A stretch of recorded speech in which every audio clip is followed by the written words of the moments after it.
regrets about that kind of language, especially given that you were trying to make a point, frankly, about decorum in the hearing room? Earlier, literally just said you just voted to do it. Y'all did it first, so you don't just talk about voted to do it. Order. I'm trying to get clarification. So that the woman with the eyebrows who's screaming, that is Representative Jasmine Crockett from Texas. Obviously, it was Marjorie Taylor Greene who was commenting about the eyebrows, and then they got into it. Jasmine Crockett is going on mainstream media, and yes, she's talking about the racism as it pertains to fake eyebrows. Check out this next follow-up with Crockett. Now, the part that I think really kind of, frankly, caught the internet afire is when you described Greene in this request for clarification as a bleached blonde, bad-built, butch body, which I had to look at my notes to read. Any regrets about that kind of language, especially given that you were trying to make a point, frankly, about decorum in the hearing room? I have no regrets, and I'll tell you why.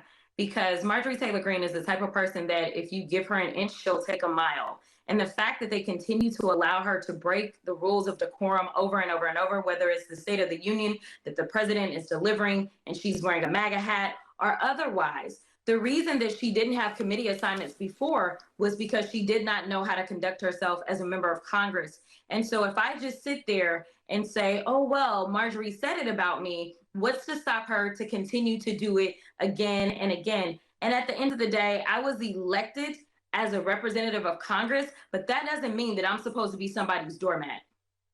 If you give them an inch, they will take a mile, or in this case, Marjorie Taylor Greene will take a mile. Can you talk about a phrase that you bring up often, the iron law of woke projection? Because I'm fairly certain that was Exhibit A. I had no idea you were going to say it for me. That's great. Come on. Yeah, it's I've been a around the simple block idea. over They here. confess by projection all the time, whether it's they're telling people what they're going to do by saying the Republicans do it, they're going to take away your rights. Or Joe Biden in his speech there earlier, extremists want to take away your individual rights or whatever it was that he said, your opportunity.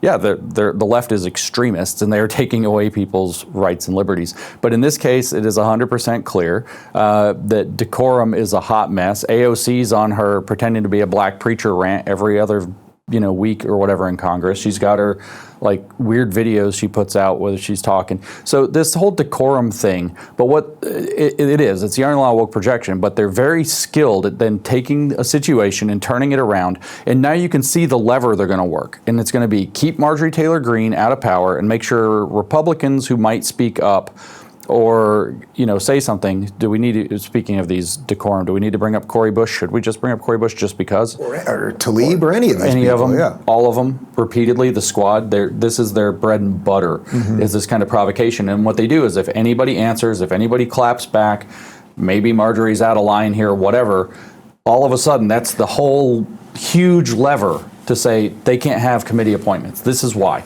And they're already full blast on the attack. They've invoked the race magic spell, and now they're pushing full out on the attack to make sure that they get a power concession out of it.